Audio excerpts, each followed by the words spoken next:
Developing news right now at 5, controversy swirls. A police chief known around the country for his messages to criminals he calls mopes, now out of a job. The Brimfield Council just accepted Chief David Oliver's retirement. We have team coverage of that meeting and the chief's reaction to what happened. We begin with Sarah Buttison, who just got out of the trustees meeting. Sarah, what happened? I can tell you right now that it was a very heated meeting here inside the Brimfield Township Administration Building as residents asked questions and expressed concerns about why Chief David Oliver submitted his resignation letter.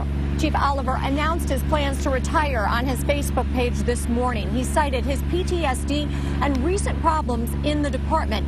He was suspended for 2 weeks after a female officer complained about sexual harassment. At the Brimfield Family Steakhouse today, area residents expressed their support for Oliver.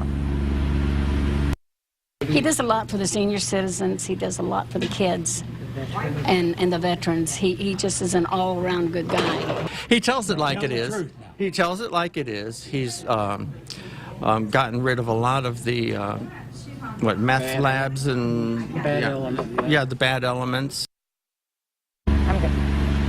At the meeting today, we learned more about the allegations against Oliver.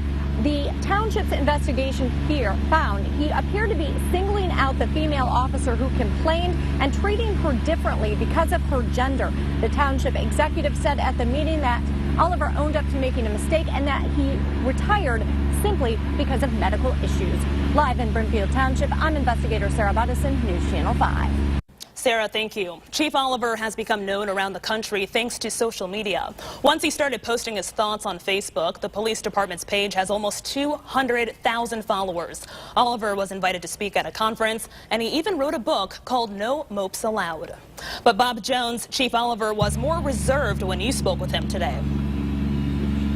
Well, he would not say much about his decision to turn in that retirement letter yesterday, but he did call the allegations against him absolutely nonsense. However, an attorney who represents that female officer says that Oliver did say inappropriate things for more than a year.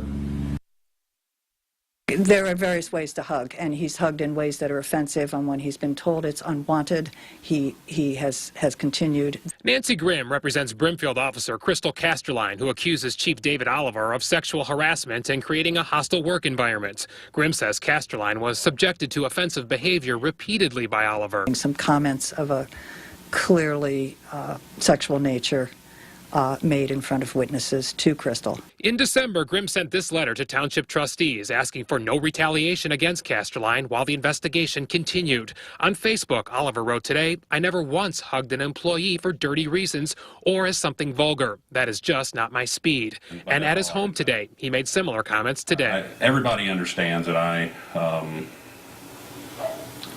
a hugger. Oliver, who has become well known for his Facebook rants against criminals, has done numerous interviews with News Channel 5. I'm the least politically correct person I know, or so I'm told. In his Facebook post, he said he was retiring, but was never shy about being a forceful leader. He would not talk about specific allegations with us. I can't say anything. It's just I made some people angry, and there's a whole lot of false stuff swirling around. But Nancy calls it a serious case of sexual harassment and says the stress has caused Casterline to have health problems. It's been very, very difficult to keep going to work day after day and not knowing what would happen and what she would face from the chief of police. And the attorney for Officer Casterline tells us that a civil lawsuit could be filed down the road. She also says that Officer Casterline will remain on the force here. On his Facebook page today, former chief told his followers that he continues to work through some PTSD and panic problems. Live in Brimfield Township, Bob Jones, News Channel 5. And Bob, this coming as a surprise to the trustees as well. All right. The trustees were definitely surprised. Okay, Bob, thank you so much for that report. Well, they thought the chief would return to work after serving his 2-week suspension until they received his retirement letter yesterday.